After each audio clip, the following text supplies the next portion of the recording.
The other thing that's genius about this is Emma's signaling, okay, I don't care about this game right now. Yep. I care about winning a World Cup in a year. Yeah.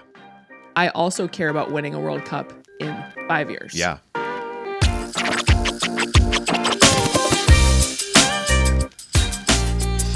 Hi, I'm Caitlin. Hi, I'm Alex. And this is Raising the Game, a women's sports podcast covering primetime performers, the business behind the athletes and leagues, and what the growth of women's sports means for the next generation of women's athletes.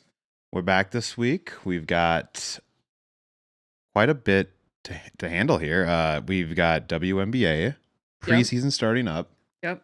Training camp started yesterday as of the time of this recording. Yep. We have U.S. Women's National Team just finished their 3 games against Japan. Yep. We're going to talk all about that. And I think we've got a few other things in our what to watch. Yeah, PWHL is coming down to the wire. Coming out of the wire final here. Playoff spot in the PWHL. Regular season ends on Saturday. Yep. And then we had some finals over the weekend. Yeah. NCAA college gymnastics and LOVB. Yep. The League One volleyball. Yeah, that's right. Championship happened over the weekend too. So we'll get into all of that and more. Yeah. Over the course of the next little bit here with all of y'all. But Yep. before we dig into headlines, got a favorite thing? I do. You went to pick up the equipment for the soccer team that you were coaching for our eldest's team, and she was so excited for the jerseys and okay, she was excited for that. She seems really excited to start. Like, she is talking about it constantly, getting all her equipment ready. It's really fun to watch her get excited about that and getting to watch you coach her team. It's been many years since I've coached rec soccer. So mom's gonna have to figure out how to pull the competitor pull it back a little bit. Yeah. Looking forward to that with her and giving back, kind of like helping the next again, like that the next generation. Yeah, for sure. Young girls. My favorite thing, man, I mean, it was probably watching that third game for the national team on Friday. They looked so solid. Yeah. It was kind of like everything sort of clicked. I think Emma Hayes has been running with her like Michelin star chef analogy. And so she was like, we were able to like kind of put out the full courses of the meal. And that was really exciting to see. I gotta say though, watching the LOVB final with your dad. Oh yeah. Alex's parents were in town this weekend, and he was getting pretty into the game. We were admiring the skill and like athleticism of the ladies playing, but also learning along the way. Like I can't tell you how many times I like used my phone to look up the rules. What's a rule? Well, something about the rules or something about the league. So that was pretty cool. We always love sharing like some of these maybe lesser known leagues or lesser known sports with potentially new fans. Yeah, exactly. So, all right. Let's dive into headlines. This. Yeah, let's take a look here. A'ja Wilson signs $5 million 3-year deal with Las Vegas Aces, the largest contract in women's professional basketball history. Yeah, the bags keep coming for these ladies. Under their new CBA deal. I think we'll talk a little bit in our WNBA segment, but the Aces also were able to re-sign the point guard, Chelsea Gray, Jackie Young, and Jewel Lloyd, who were like their core 4 from a starter's position last year of the team that won the championship. So they are definitely on my who to watch list, along with a few other teams we'll talk about a little bit. 2026 WNBA draft draws 1.5 million average viewers, second only to the 2024 draft when Caitlin Clark was the number 1 overall pick. Yeah, so I think this is interesting. Viewership peaked at about 1.8, 1.9, up 20% year on year. And I think this is just tracking the same way that so many of the other things we're seeing in the W, but across women's sports, right? There's just like more interest. Yep. Something that was really interesting to me in the article I read about this was that the top the draft, excuse me, was the top program on ESPN that Mhm. night that it aired among male identified All adults right. ages 25 to 54. Okay. So that's really fascinating too. I think we often will hear this refrain of like, well, yeah, women are watching the women's Yeah. sports. And it's like, Men are no, watching too. there's a lot of guys that are Yeah. really, you hear this a lot with like the there's a lot of men who frankly say the basketball is Yeah. better product or like more true to the game, Yeah. Yep. maybe Yep. not a better product. They're very different products, right? Yes, very much. So I think that's cool. Yeah. WNBA Commissioner Kathy Engelbert indicates the league is looking to stage international games as soon as 2027. So this is really interesting. We talked last week when we were kind of diving into that Deloitte Game Changers report Yep. about the growth of games globally, right? Yeah. And so you see mostly domestic league. Obviously now we have the Toronto Tempo Yep. as part of the WNBA, but start to want to expand that footprint and get exposure Yep. outside of, primarily the United States. So Yeah. cool to see. Oklahoma women's gymnastics takes home the national title trophy over a stacked field in the Final Four on the floor, earning their second title in a row and 4 in the last 5 years. Yeah, just like sheer Yeah, dominance. crazy. And they won over like it said their stacked field. Really fun to see. Shout out to Minnesota making it in. The 13th seed making it to the final almost a Cinderella four. story there. Right. One thing I do want to comment on that I was reading when it was happening, when the final was happening on Threads, people were getting really pissy about the coverage because ESPN, for whatever reason, so if you've ever watched a gymnastics meet, Mm-hmm. especially when there's 4 teams competing at once, there is always somebody going. Yeah, it's constant. And usually there's 2 athletes going in some level of overlap. So like in reality, if you're broadcasting, you should almost never not have somebody going on screen.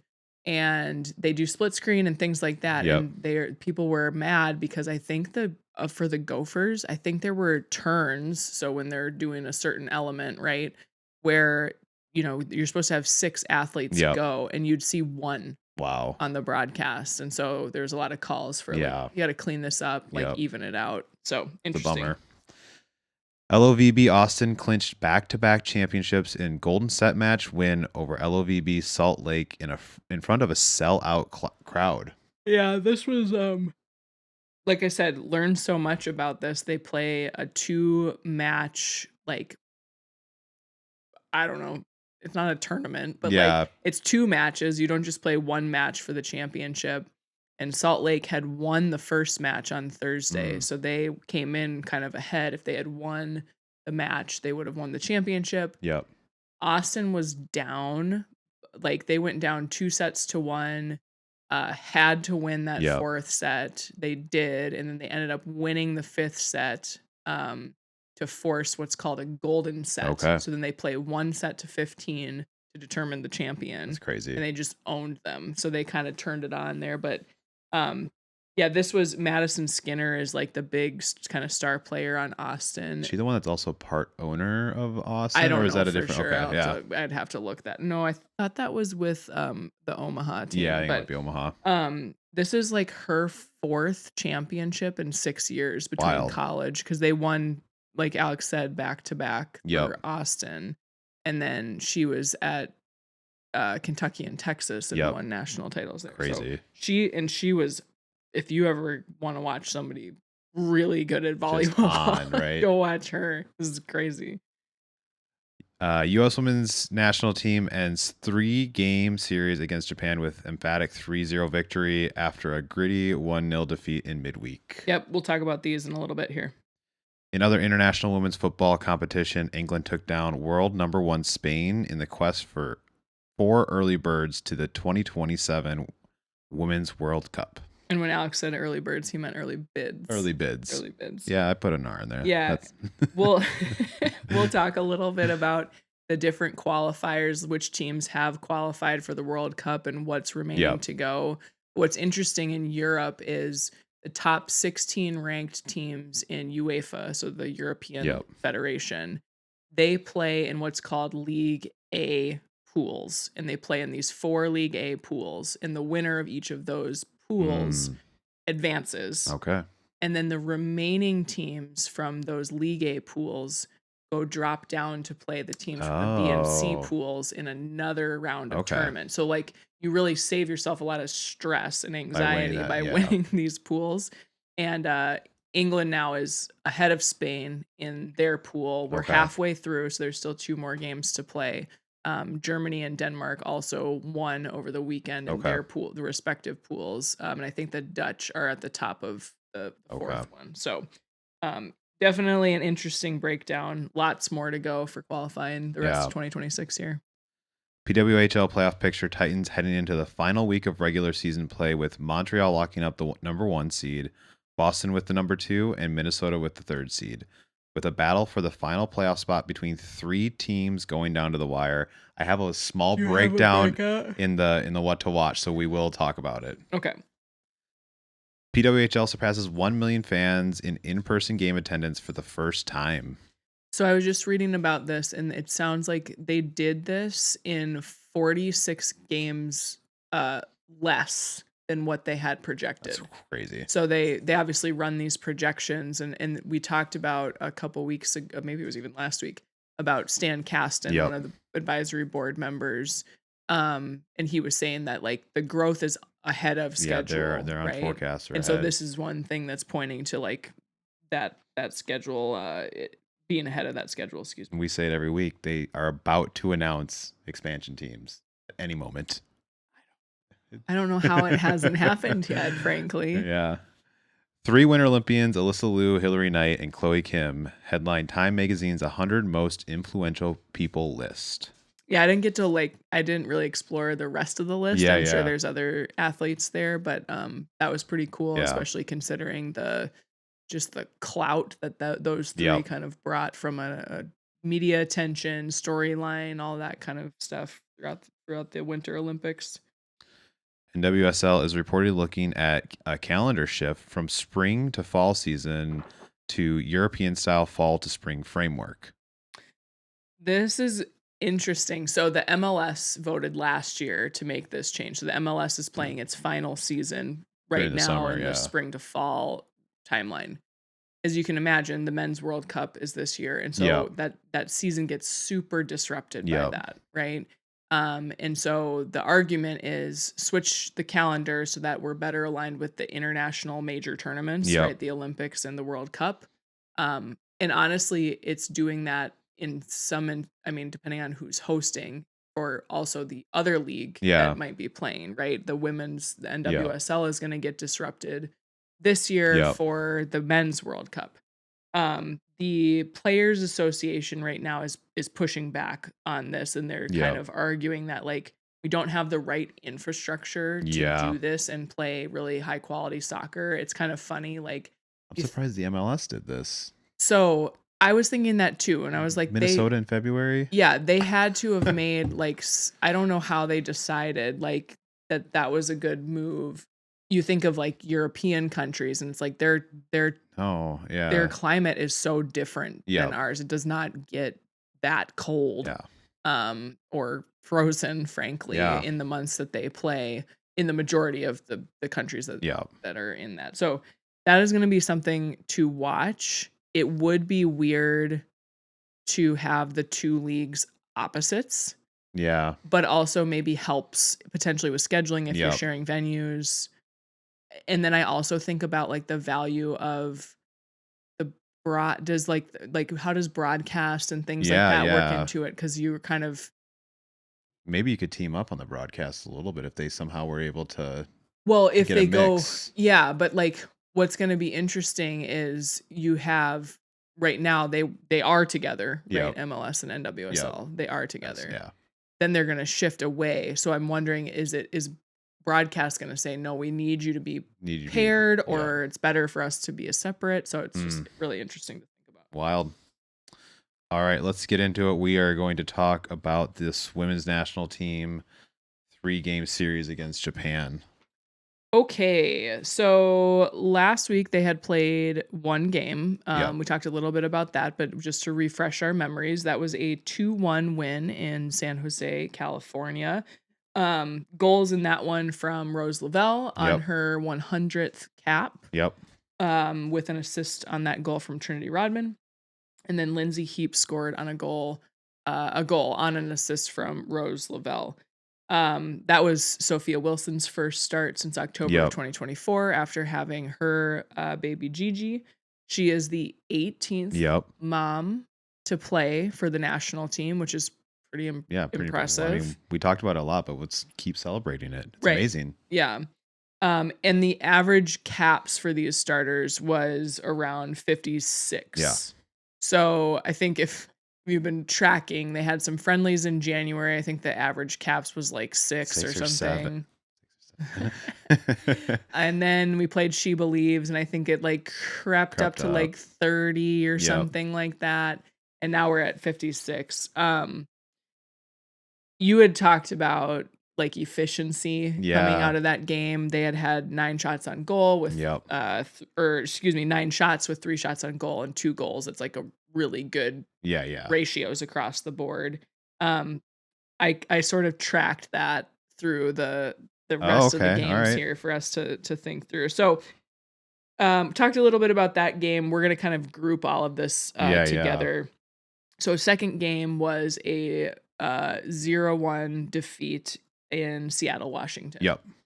So this game was played midweek. The weather was horrible. It was pouring down rain in Seattle, like Seattle does.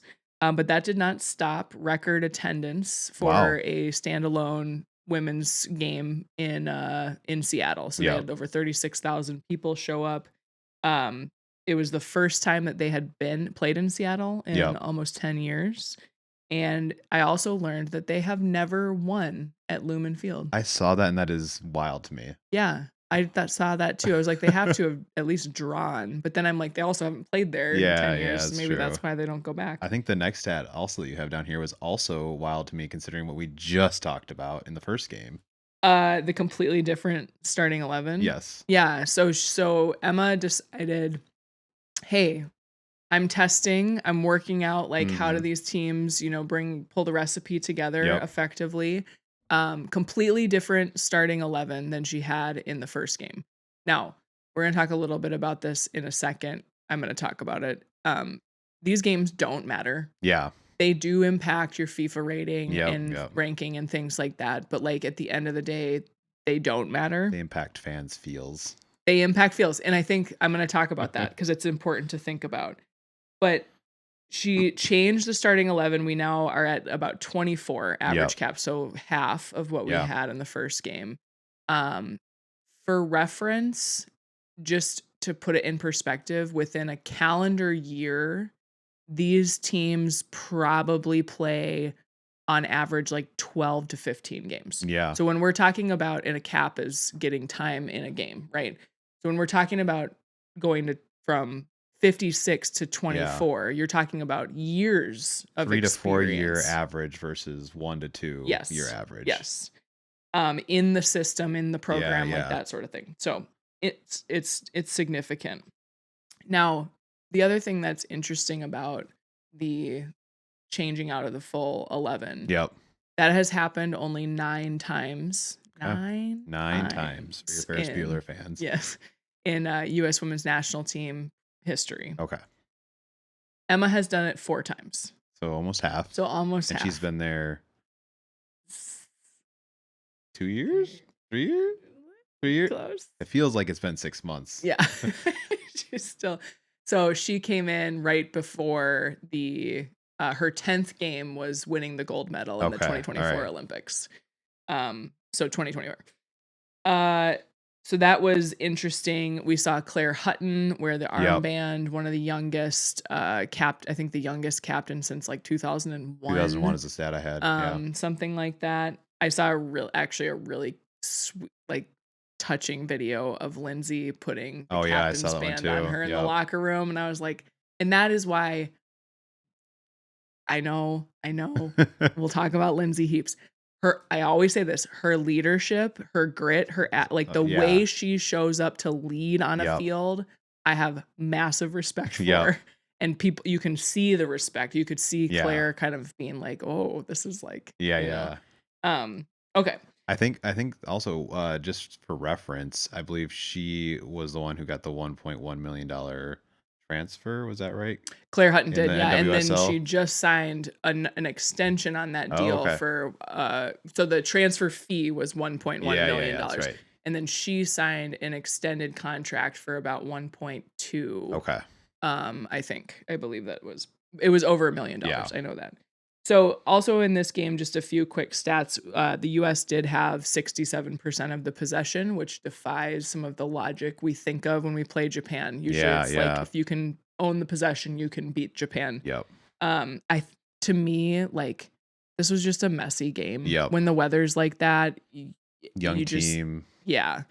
And then we also saw in this game 12 shots total, 5 on goal. So a much lower kind of conversion rate of taking shots to scoring opportunities, essentially. And then finally on this game, we saw Tierna Davidson come back into the lineup. So she subbed in the second half. They actually subbed a lot of their veteran players in the second half. I actually think Lindsay Heaps came close to scoring. I think Sophs came close to scoring, but just couldn't put it past the Nadeshima. So then we move on a few days later, rounding out the series in Commerce City, Colorado. With snow at the edge of the pitch. With tons of snow. Like they had to shovel off the field for the game. I think the starting temp at kickoff was 38 degrees. So they won 3-0. We mentioned that in headlines. I had sort of predicted that we were going to see sort of like a best of lineup based on the performances in the first 2 games. I think that's what we got. With the exception of, I don't know if Tierna is quite yet at like best of, but I love that Emma put her in the starting lineup, planned 45 minutes, did that. And then her substitution of Kennedy Wesley looked amazing. Yeah. I did have that. This felt like the team you expect to see when you turn on the TV, right? Yeah. I think the interesting thing, they talked a little bit in the broadcast of this game about, why not start Sam Coffey? Like she's probably, but Emma had said, she's like, I haven't seen Lindsay Heaps play with Hutton, with Claire Hutton. And she wanted to see how those two work together. And I got to be honest, I thought it was good. I liked it.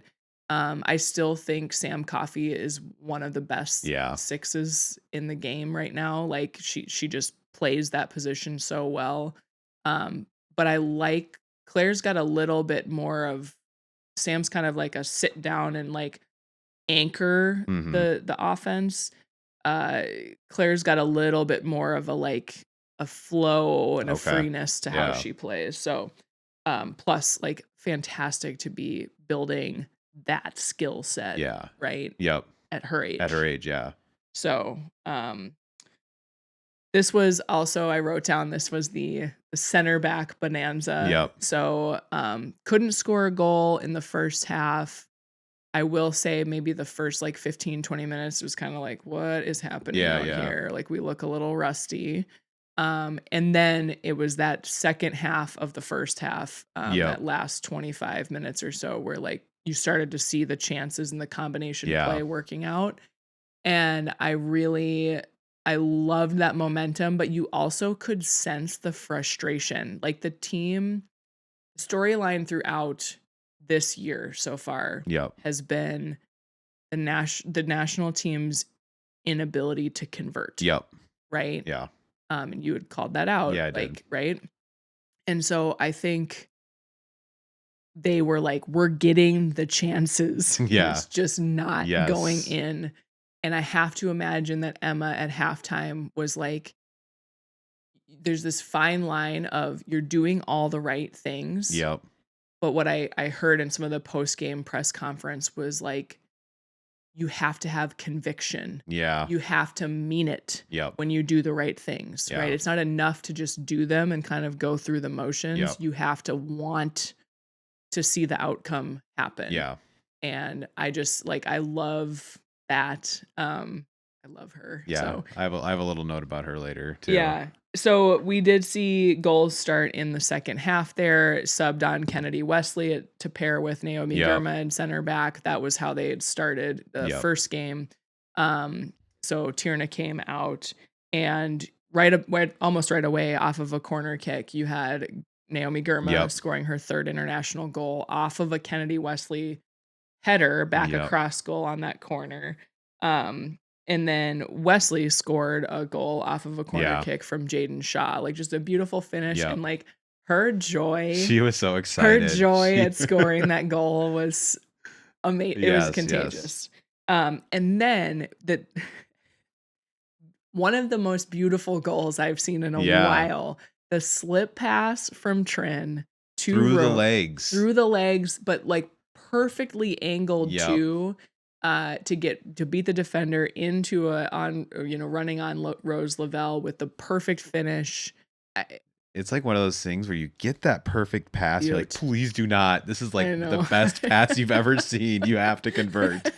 I'm sure Trinity was thinking that too, because she's, as we talked about a couple of weeks ago, like she's been kind of like, it seemed a little off, but she actually, looking at some of the stats here, like she had a good showing. She had a couple of assists. She created some things. She had some, and I think you mentioned too, like she draws defensive attention, right? Whether she scores or not, like she's playing a role on that field to draw attention. So, those goals were really fun to watch. Just a lot of, and like you could feel, I know we mentioned Wesley's joy, but like you could feel like all of the smiles. And like they were finally like like it's going. It's interesting. We talked about like the idea that you with like Soph and like Alex Morgan talking about when they became a mother, kind of some of that weight lifted. And I'm wondering if like they finally got to a place that's kind of totally different, but like a weight was lifted by starting to score and starting to feel like, this is feeling more natural now. Like we can do it. Right. Yeah, exactly. So, going back quick to Rose Lavelle, I said this to Alex when we were prepping for this, is like, we are not talking about the form she is in right now. She's had 10 goal contributions in the last 10 games. And I think you had seen a stat that like prior to, it's like 7 out of 9 or 8 out of 10 before that, something like that. Yeah, she's just, and she looks really healthy. She looks fast. One of the things we were also talking about was like the speed the US has up top. They were is fast. Crazy with Soph and Trin, and then you add Alyssa Thompson in there. Rose Lavelle is fast in her own right. You throw Giselle coming up the left flank. Yeah, Emily I think I remember during that game we were just like, why they're so fast suddenly? Like, right. So, and then in this game, just for our stat trackers out there, we had 15 shots. So what's good is in each game we were generating more shots, which is good. But then 7 shots on goal, so kind of hanging around that 50%. But then you had 3 goals on 7 scoring chances, right? All right. So really good to see. Pump the volume up a little bit. Yeah, it's good. So, I mean, what I was going to kind of bring out here is we talked about Emma and her lab quite a bit. I know she's moved on to kind of the more chef and kitchen analogies here, so I probably should have made it like that. Just some numbers here: 27 different players used across 3 different matches, which is wild. Yeah. I think we talked about this already. The full 11 swap in game 2, which was the 9th time in program history. And then just some of those players that we discussed. Kennedy had her first goal and first assists in 45 minutes off the bench. Claudia Dickey looked great. 5 saves in game 1, 3 in game 3, and her 8th clean sheet in 10 appearances. Yeah. And then, like we talked about, Claire Hutton, youngest captain since 2001, 3 games, 2 starts, 210 minutes. And then she hit one off the crossbar, I believe, in game 3. Yeah, she had a laser of a shot in the first half. And she's 20. Yeah. This is what we have to look forward to on this team, right? Like there's so much depth there. I was going to ask, is this a confidence in depth, or are there gaps that Emma still kind of has to figure out? So I like the question. I have a couple of different thoughts on it. One, I want to go back to, you commented on the goalkeeper situation. And we had talked about that as like a point to watch, that we didn't really figure out like a true number one yet. I think Claudia Dickey made her case pretty clearly here. Yeah. Now Fallon Tellis-Joyce, who was who I thought was the front runner, had the short stick on the draw and had to play the rain game, but she looked so uncomfortable the whole, like, whether it was back to her feet or just different saves, like, just didn't look so maybe she was just having a bad day, but I thought Dickey looked poised. I thought she looked like she knew exactly what she wanted to do with the ball when she got it, and then probably that confidence comes through in directing traffic and manning your back line, making sure your defense stays organized, all of those things. Plus, her hands, there were things she was catching that no goalkeeper I know would actually try to catch. Like, we parry, like come down, or knock it down so we can recover, and she was just catching them. So I really started. I've not really watched a lot of her play. I thought that was good. I'm gonna ask a question that I'm really not prepared to ask, but I read an article headline today. I didn't get to read the article. Okay. It said something to the effect that Emma's maybe not going for a true number one goalie, but almost like a goalie by committee. Do you think there's any realisticness to that? Like, I think so. Japan did that. Japan played 3 different keepers across all 3 games, and they were all very, very good, right? I think it can be done. Yeah. I can see both sides. So there is different keepers have different skill sets. So depending on the opponent you're playing, it's nice to have it in your back pocket of like, hey, I need a really good distributor of the ball in this game. Or I need a really good shot stopper in this game.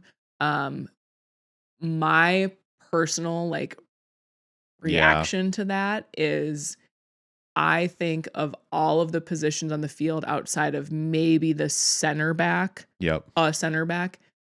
consistency and just, again, it's that coach on the field, it's that person who's seeing the game, who understands the tendencies of their own teammates in like a really clear way.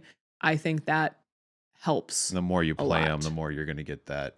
Yes. I know what they're going to ask of me as someone in the backfield there. You can anticipate a little bit more what they're going to do. They're able to anticipate what their teammates are going to do. So I am open to it. I would say after this 3-game window, I don't know how you aren't putting Claudia as the number one. Yeah. Okay. Okay. But going back to your question. So that was one thing from a depth. I mean, there's depth in that position right now. I think she knows who her starting 11 are. Yeah, probably. Coming out of this. Barring some kind of, the only variable I can see there is that center back pairing of, as Tierna continues to get back up to speed. Tierna just brings a very different set of skills than Wesley does. Yep. But I think those two were good. We didn't see Tara Rudd in this camp, which was kind of interesting. Clubs, the Spirit, have been struggling, so hasn't been playing well, but she's had some time back there. But I mean, Wesley looked good in the 2 games that she played in. Great. But outside of that, I think she knows her starting 11. I think we've answered the left back position. I think Giselle Thompson's position to lose. Her playing there creates so much versatility in the formations and the strategies that they can employ because she's so freaking fast. But I think she will want to continue to test that depth, because you don't win a World Cup with 11 players. Yeah. You win a World Cup with 23 players, or maybe it's 25. I forget. There's a rule change somewhere in there. And I think what she might want to look at next is, I played sort of the experienced players, then I played the really inexperienced players, then I played mostly the experienced players. Mm-hmm. What happens if I mesh those? Yep. Does a Lily Johannes look stronger in a game when she's surrounded by a Rose Lavelle and a Sam Coffey, right?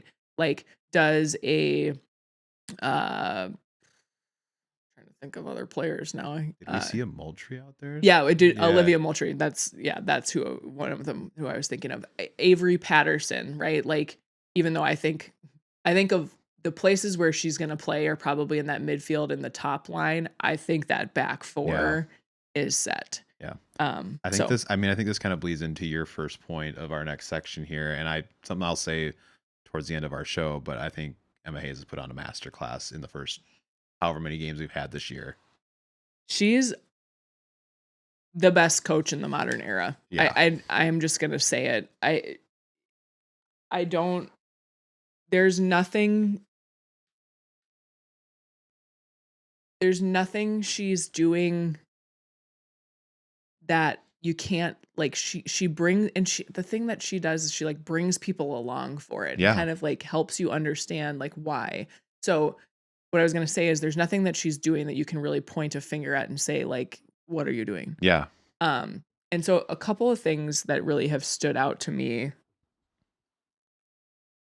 Can we talk about how uncomfortable it probably was to go into that second game knowing it was more possible that they could lose and accept that might be the outcome. Yeah. But it was worth it to test the young pool of talent that she has available to her in a program that expects to win. Don't like losing. I was looking at the FIFA website today while I was prepping for this, and they have this cool thing where you can look at each team and their FIFA rankings, and they can go back like 30 years. Yeah. Like there's a thing, and it's a cool little like graphic. So the graph for the US, I'm making hand signals for those listening on podcast, but for the US, the Y axis is, and it goes down, is like 1, 3, 5. So they've never been ranked lower than 5. Wow. Do you know how many years the line just ran flat at 1? So many years. 20 at least. Yeah. So the reason why I'm bringing that up is that this is a program that is expected to win. And I've talked about it here on the podcast before. We get all antsy when they lose one game. When they allow a goal, we get mad. Not friendly. Right? And so for Emma to sit back and say, we might lose this one. They're there. I have a plan. Yeah. Trust me. Yep. And now I'm like, okay. You have a plan. Yeah. I trust you. I think there's a great video out there too on socials of her talking about, maybe it was to the team or whatever after the game. Yes, it's really huddle. Good. So maybe we'll try to repost that. It's really good. Yeah. So and the other thing, just one more thought on this part. She had players sitting on her bench that she knew she could put into that game earlier and probably pull win. out a result, at least a draw. Yeah. Right. And she didn't do it. Yep. And we have to appreciate her willingness to sit in the discomfort of that, to allow the process to work, and to allow her players to sit in that discomfort, and to tell her players like, no, we can lose a game. We're okay. And I think the other thing that people might not realize is it's not like she threw this team out there and said, let's see what happens. Yeah, they still fully prepped. Like this was a regular game, right? Well, like they didn't just throw them out there to the wolves and say, go at it. Yes. And what I love about it, so to be clear, we've talked about this before on the podcast. That next 11 for the U.S. women's national team would be a starting 11 for most countries. Nations, So we're not talking about slouches. These are very, very good players. But she knew against the quality of Japan that like that was a risk. Yeah. They could have won, and that would have been awesome. It would have been great. Right? And great for their confidence. Better that they lost, right? Like you learn things in losing. But the other thing that's genius about this is Emma's signaling, okay, I don't care about this game right now. Yep. I care about winning a World Cup in a year. Yeah. I also care about winning a World Cup in 5 years. Yeah. Right? That is what that signal is sending, because she is putting the armband on the 20-year-old Yes, Claire exactly. Hutton, knowing Claire Hutton is going to be captaining this team 2031. in 2031. Yeah. Right. And that is, I've never seen that before. Yeah. Right. Yeah. I just haven't seen it at this level. Right. To do it on the stage in the spotlight she's doing it in is incredible. Okay. The other thing that I wanted to talk about was just like this. I wrote down mindset. I don't think that that's really the right word, but it builds on this idea of like getting comfortable with being uncomfortable. Yeah. We quoted Kara Lawson, the Duke women's basketball coach and Team USA basketball coach a couple weeks ago, as like, do hard better, right? Do hard better. Yeah. Right. And I think that's kind of what Emma's doing here. She's saying do hard better. One of the things that was very apparent in these games against Japan was that the team was coached to build out of the back. Mm-hmm. They were possessing. They were not just clearing the ball. It was let's keep it. Let's work it up through the midfield, and then we break. If you've watched the national team long enough, the U.S. has typically won on being faster and more athletic than most of the teams that they play, and stronger and taller, frankly. It was a lot of like long ball up, chase, own it, not really counter-attacking, but more of like that's just we're attack, right? And so to see her ask for that patience, you could almost tell the players are uncomfortable with it and they want to go. Yeah. Right? But then you see a game like the third one against Japan and they see how it pays off, right? We're going to build, and now this is going to open up channels. It's going to open up lanes for our speed to now take over. Yeah. And I was talking to a friend at work about this, and he made a really good point. He was like, the speed is always there. Yeah. No matter how the ball comes out of the back, your players are always fast. But the skill to get it there. Yes, and get it there in the right way at the right time. So I love that she's changing the style of play. She's really leaning into, I think, a lot of what she learned when she was coaching over in Europe with Chelsea. You see a lot of like kind of Spanish influence with that kind of possession and little passes and like keeping the ball. And we saw results, right? Like they outpossessed Japan, I think, every game. They didn't get the win in the second, but they won the other two. So I love that. Her whole Michelin star restaurant analogy was really interesting. But again, I think of how Emma makes her approach relatable to the layperson who's listening or avid fan like me. And I love how she does that. And then the last thing I want to comment on is just her mission to connect with her players, with her staff, with the press, with the people in the city that she goes to. We saw so many just like adorable videos of her with Gigi, Sophia Wilson's daughter. And like, not just like, oh, cute baby. It's like, she's bringing her in. She's like making her a part of the thing. Exactly. The TikTok dances, and she like bombs the videos of the girls. She likes to go get manicures, and so she'll like invite players to go with her to get manicures. And she does. It's so, I love it because it seems so surface, like, oh, she's just really nice. Like, no, she is building trust and relationship so that when she makes these players feel uncomfortable, they say, okay. We talked about that in the NCAA, like in the Final Four with some of those. Corey Close. Yeah, Corey Close. And the other, there's another coach we saw yelling. Was that Corey Close yelling at her? Oh, Brenda Fries. You don't get that type of coaching without the relationship. So she's building in like this relationship, so she can, if she needs to be tough with them or tell them what they don't need to hear, whatever it is, and it's not coming from a coach that doesn't have that connection. It's coming from someone that cares. Yes. That cares. Yeah.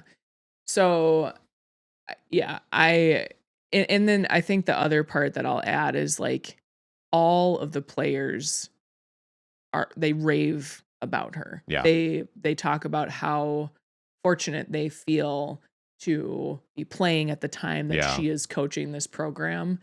And she just seems like somebody who's very intentional about how she shows up. I love how she always posts little videos of like we're doing her workouts. Yep. Like she knows how important that is. Yep.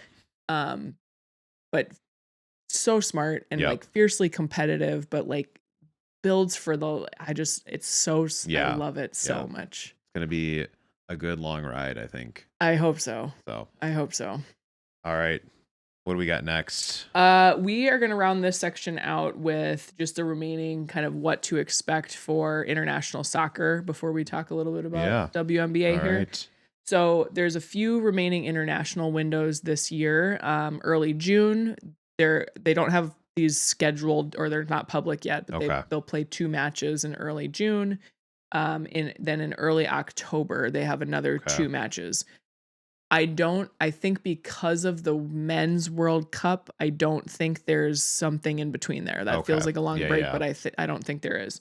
And then their qualifiers for CONCACAF, the federation that the US plays in, will be in late November, early December. All right. Real quick rundown for the 2027 World Cup, which is what we're preparing for here. Yep. So there are 8 teams of 32 that have already qualified. That's the host nation, Brazil, and then the Asian Federation basically has done all of their qualification. Yeah. So that includes China, the Democratic Republic of Korea, People's Republic of Korea, the Korean Republic. I assume this is North and South Korea, but DPR is going to be North. Yeah. Anyway, Japan, well, I knew that, but I meant Japan, Australia, the Philippines, and then New Zealand is the single qualifier out of that Oceania Federation. So, kind of got that part of the world covered. Figured out.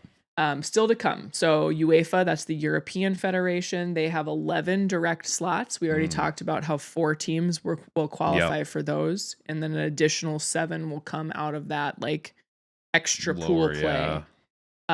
They also get 2 playoff spots. So every federation gets 2 playoff spots. There will be a playoff tournament played early next year. That will contribute 3 spots to the World Cup.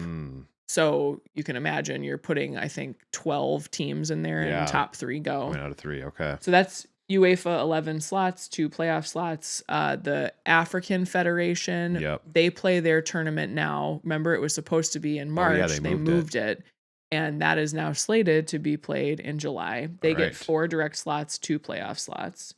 We have CONMEBOL, which is the South American Federation. And so that's 3 direct slots, 2 playoff slots. Reminder that Brazil is one of those direct slots already. So they only get 2 more direct. And then CONCACAF, which is where the US, Canada, Mexico, etc. Costa Rica, Jamaica, Haiti, like all of that.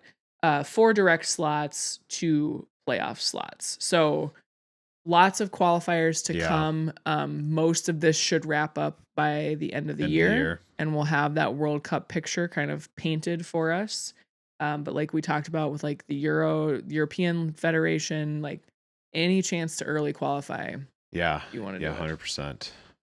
All right, let's move it on. WNBA preseason. I think we've got some teams to watch here. Go ahead. Let's go for it. We do. There's a lot still to kind of shake out in preseason. So teams sign extra players. They kind of run them through training camp. There's a lot of preseason games. I was looking at the schedule today. I was like, geez. I was like, it starts in April. Training camp starts in April. May start for the beginning of the season. It's like so many games to try and fit into that. I don't even know how they have training camp. Right. Yeah. It essentially becomes scrimmages starting on Saturday. So suffice to say, it's hard to know, but I did want to, now that we've sort of buckled down draft and the free agency thing and that sort of stuff, I picked some what I called scary contenders. Like I would not want to play these teams. So Las Vegas Aces, I mentioned before, reigning champions. They re-signed Jackie Young, Chelsea Gray, Asia Wilson, Jewel Lloyd. They have I was looking at their roster. They have a couple of rookies, right? A couple of folks from this last college season, but a lot of vets. So that tells me they've got experience coming off the bench. And then they've got Becky Hammond, who's a Hall of Fame head coach. Like, she knows what she's doing. For any converts, she assistant coach most previously for the Spurs. Yes, under Greg Popovich. Yeah. And so that team is always, you got to watch that team. They're gonna be so good. New York, they re-signed Brianna Stewart, Sabrina Ionescu, and John Cole Jones. So they're like core 3. They are 70-16 when those 3 play in a game together. Yeah, that's crazy. They also signed Satu Sabali from the Phoenix Mercury in free agency, and they re-signed Leonie Fibic, who was a core part of their kind of playoff run championship 2 years ago. What I wonder about them is I question their depth. They're also going to have a new head coach. So Sandy Brondello was sort of dismissed after they didn't make it as far into the playoffs as after winning the championship. After winning the championship, But now she's with Toronto Tempo, so we're going to be watching them.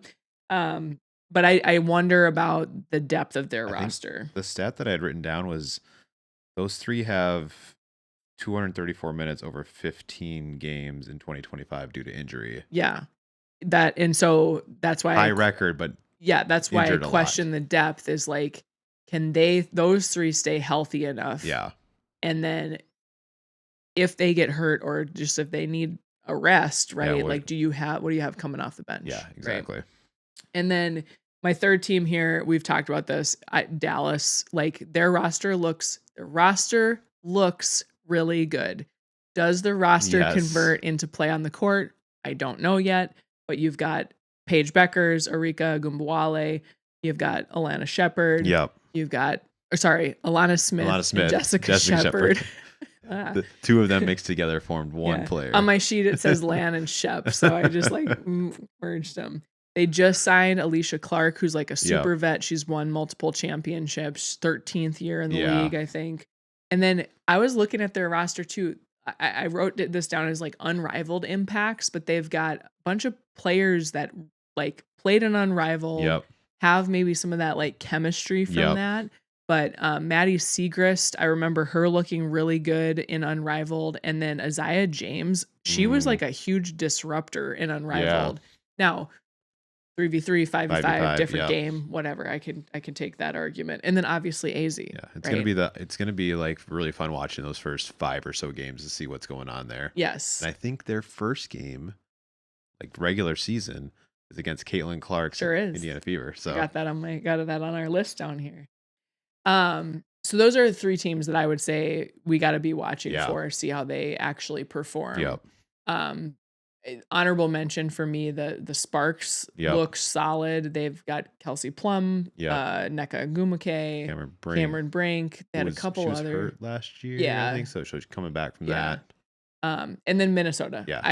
I trust in Cheryl. I put this down as like biggest question, highest ceiling when Fee returns. Yeah, she's been really leaning into the international talent. You were telling me about one of their signees who's like a superstar over in Germany or wherever she's from. And so that'll be, obviously we'll be watching. We'll be watching them, and then I just to like kind of, I don't really know how these are going to land. Yeah. But there's potential. Yeah. That something could happen. So Washington's Spirit, NWSL. Washington Mystics, they are a young team, but they are stacked with talent. Their draft class, you guys, is crazy. They got Lauren Betts. That's right. They had like 5 picks. Angela Jugalich. I can never say her name. They took Rory Harmon from Texas, who's an incredible point guard. And then there were a couple others that I'm losing my brain power right now, but that will be, I'm curious. Yep. We have Atlanta. Angel Reese went to Atlanta. Lots of star power. You've got Alicia Gray. You've got Ryan Howard. Can they click? Yeah, my note is, can Angel Reese kind of actually like find her groove in a new team? Yes, in an environment, better environment. She feels supported in. Exactly. We have the Fever. Obviously, what's interesting about the Fever you've got Kelsey Mitchell, who's incredible, right? You got Aaliyah Boston, who's a force. And then we haven't like really seen Caitlin play in over a year. Yeah, she was hurt for a while. She got hurt kind of mid-season, but it was also like I feel like it was on and off before that. Yeah.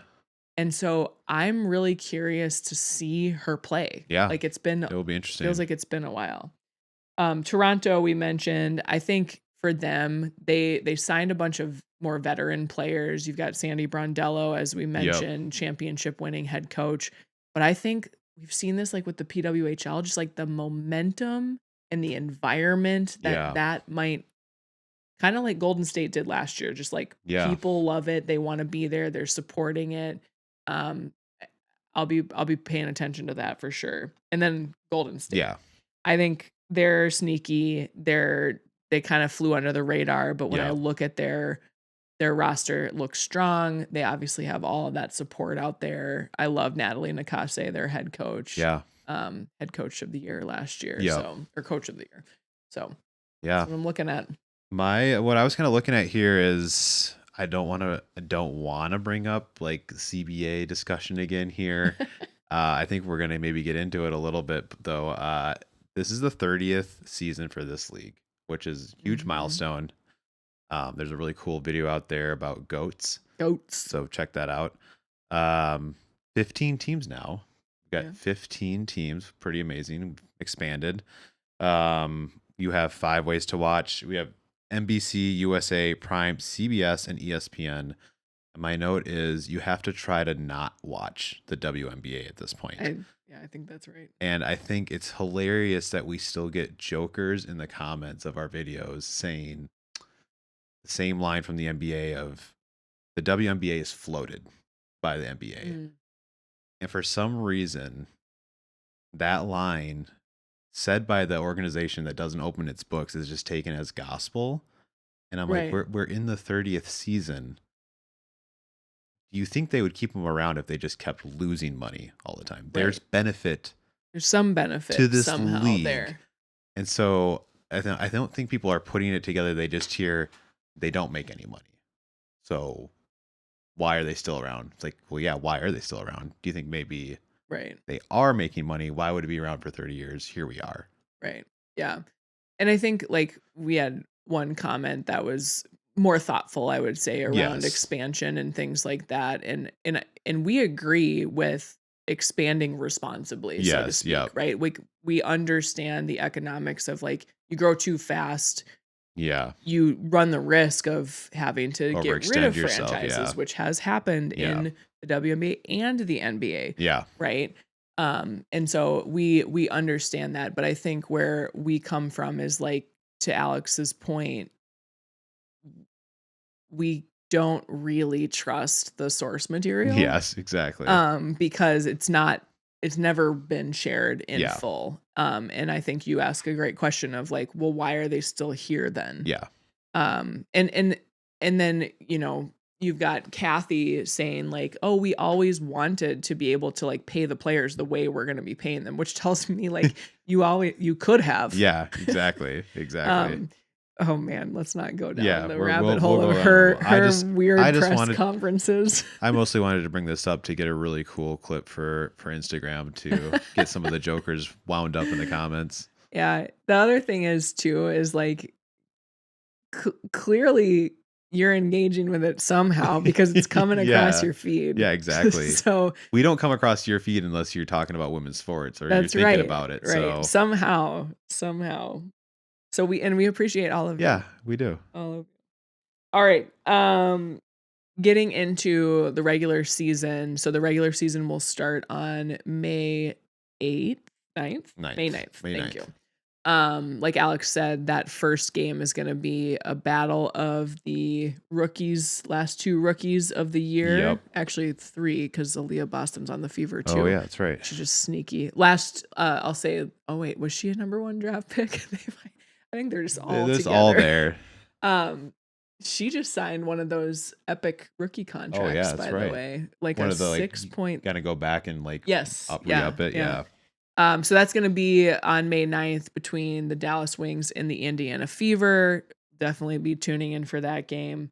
And then I just put down a couple more just to sort of test my theories, right, that I had of the teams to watch just in May, right? Obviously, the season goes until September. So we have a rematch of the Western Conference Finals between Minnesota and Phoenix on May 12th. Now, I think the big lingering question for the Lynx is, will Phoebe playing, right out the gate? And I gotta say, sounds like she probably all the training videos I've seen from preseason camp, she is not in them. So we've got Chicago versus Golden State. Now I penned this in because Golden State's like just like that scrappy whatever, they're doing their thing. Chicago has, I just need to see them on the court. Yeah. They've got a lot of talent, a lot of personality. And the free agency felt like a hot mess. Like, what is happening right now? So this is on May 13th. Then on May 17th, I listed 2 games. We have the Toronto Tempo against the Los Angeles Sparks, so a little bit more established franchise against that new one, but both teams that I think are worthy of our eyeballs right off the bat. And then also on the 17th, we've got the Las Vegas Aces tipping off against the Atlanta Dream. Right. So, Angel Asia going at it down there. And then the next day, May 18th, again, we're getting out a little bit here, but testing out that Washington Spirit youth against whatever the Dallas Wings are putting forth. And then rounding out my list here is a game on the 21st between the Liberty and Golden State.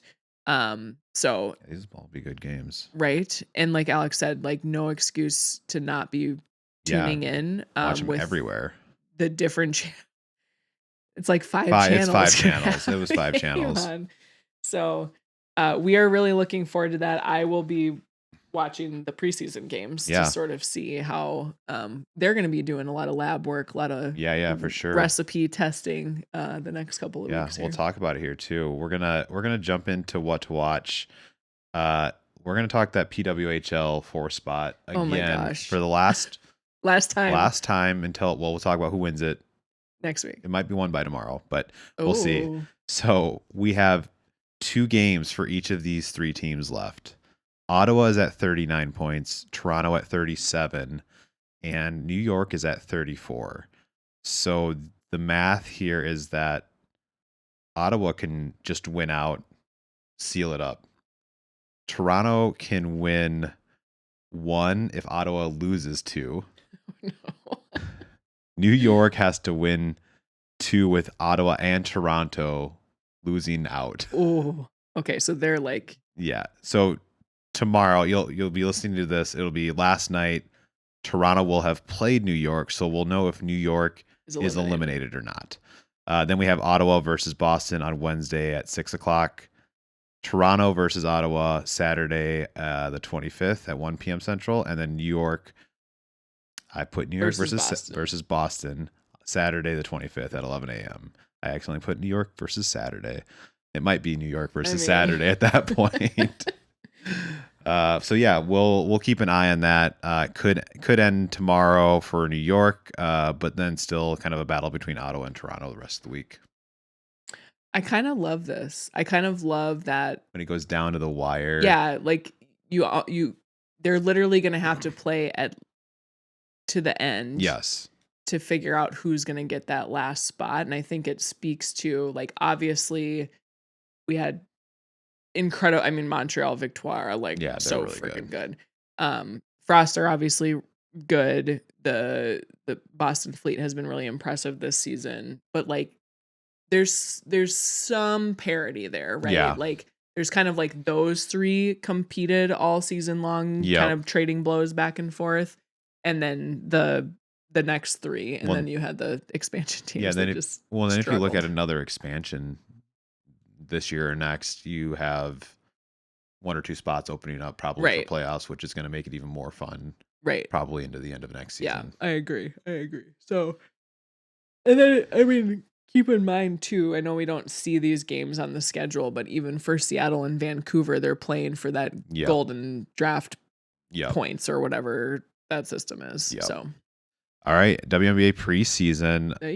Fever versus Liberty on Saturday at 2 p.m. Central.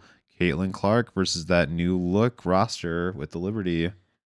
So part of me is like, I'm so conditioned by watching NFL football. I'm like, are they even gonna have the starters in? Oh yeah. They're gonna have to. I don't know. Part of me is like, I just don't know. Like you'd think, because all the teams feel very new. Yeah. You're not like returning to exactly the same team. No one's returning to exactly the same team that they played on last year because free agency was such a hot mess. But I don't know. It's gonna be. You might have to have them out there see. just to get the chemistry going in a game situation. And also like I would want to be playing. Yeah. But I'm again so conditioned by the NFL. It's like the starters don't play in these games. So then we have 7:30 that night. We have Seattle Storm versus Golden State Valkyrie. Seattle Storm with the Flauge is over there. She's like been releasing tracks. Oh yeah, rap track. I think she might be having an album come out. I saw a thread the other day. She's like, I have not taken off this hat since draft night. Oh my god! And it's like, well, to be fair, you put it on a little bit later than your normal pick was. But yes, that's awesome. Right. That's right. And then on Thursday next week we have the Indiana Fever versus Dallas Wings. That's kind of funny. They're gonna play a preseason game and then turn around and play a regular season game. So like a week later. That'll be fun to watch. AZ and Paige kind of see how that works out. Yeah, I did. Going back to Flage really quick, just random for our audience. I saw a video of her. She went into the Seattle Torrent locker room. Oh, like got out there amazing. And like went in, met the hockey players. She traded jerseys with Hillary Knight. That's awesome. Yeah, so she's gonna be one of those like bigger than the franchise personalities, which was partially why we talked last week about why Chicago might have traded her. Yep. Because they don't seem to like that. They just were like, let's get 4 personalities. One mega personality. We'll talk about that at some point. I'm sure they will provide content. Endless entertainment. And then we have NWSL's back. I only called out one game here, but we have 2 games Friday evening, 4 on Saturday and 2 on Sunday. The one I got called out here is Gotham versus Bay, Saturday at noon. Right. CBS, nationally televised. So easy to watch. Everyone can watch it. You can catch Rose Lavelle, Emily Sonnet. Yes, homework. Homework for everybody. Watch the game. Everyone watch that game. Rose Lavelle, Emily Sonnet, Jaden Shaw. You got bunch the of whole them. crew on the Gotham, and then good old 20-year-old captain Claire Hutton. Yeah, right there on Bay FC. All right, that's all I got for what to watch. Feels solid. Yeah, it's a good weekend. WNBA is back. It's back. Finally, we didn't know if we were going to have a season when we started this podcast. Still haven't 16 weeks ago. Emailed Kate back. So sorry, we'll Kate. Get there. I promise I will email you. Getting to games with kids is not an easy task if you have season tickets. No. All right, winners and losers. Losers. What do you got? I'll just be really honest. Losers are the internet, social media. Yeah. So I don't know, people pay attention to our social media, but we started posting more clips. Yeah. And so inevitably you get more comments. And we had some really unfortunate, disgusting comments. And that really kind of hit me hard. And I know it comes with the territory, but it doesn't change the fact that it like the shock to the system. Yeah, that's really like the best way to put it. Like it shocked me. Yeah. And it's weird because like I see it all the time. Yeah. But it's never directed at me. Yeah. And now it's been directed at us, and it hurt. Yeah. But we are new to this and kind of getting our bearings on like how do we navigate through that. But I think I go back to like when we talked about the US men's hockey team and the women's hockey team and the locker room jokes and things like that, right? And when we were talking about that, we just kind of generally were like, we need to just treat people with more respect. Everyone. Whether it is in person, which usually that tends to happen Yeah. more, or online. Like, people are impacted by your words. Yeah. Yeah. And I just think that we all find kind of like comfort in hiding behind a screen to say things that like Yeah. you would never say to somebody's No, face. not at all. So that's my loser. Yeah. All right. The internet. Mine is the Lynx. And hold on for a second. Uh-oh. Mostly as a victim of their own success. Oh, this is a good. This right? makes sense. Because Yes, like yes. we had such a good team. We have developed so many good players, and then the CBA that we all wanted comes, and it's like, okay, you guys all have to leave now because we can't pay you what you deserve. So it's good to see them get their bags, but just kind of a bummer of the losses that we had from free agency. Yeah, I think somebody had mathed out like if they kept all those players and paid them what they're getting paid, double the salary cap or something ridiculous like I that. think it was like 80% of it or something. Oh, okay. It for 1 year, right? Yeah. And so it's like you can't pay, like now you don't have. That's 80% over like 5 players. Yeah. Yes, to be clear, Yes. like you don't have a team. No, yeah. So that is understandable and good for those players to go get, you know, what they can where they can. But yes, it will be interesting to see how the season plays out. Yeah. Winners?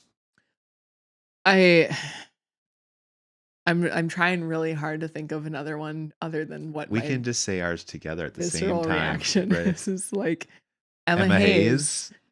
I just like she brings so much just like joy. Again, I'll use that word. But like deep expertise. Yep. Not just on the game she coaches, but on people. Yep. Like she is a relational master. If you haven't listened, she has a book out there. She changed the title. Used to be something about unicorns, but it's incredible it's a great book. to listen to how she talks. She thinks about, she does not just think about constructing a team. She thinks about constructing a program. Yeah. She understands that every person involved, from the coaching staff to the training staff to the support staff for the stadium, like things like that, like all of that goes into success in football and any sport probably. And I'm like, I want to be you when I grow up. Yeah.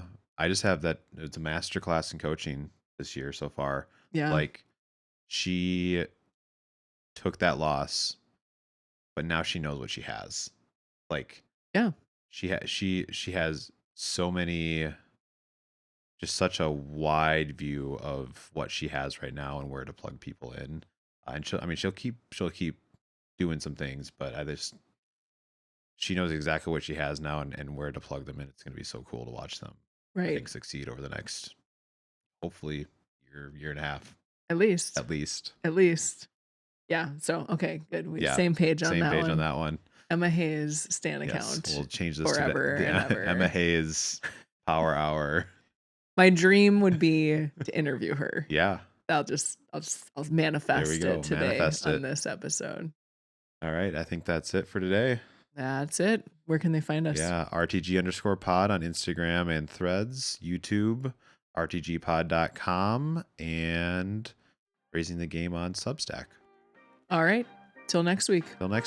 Thanks for being here. Bye. Bye.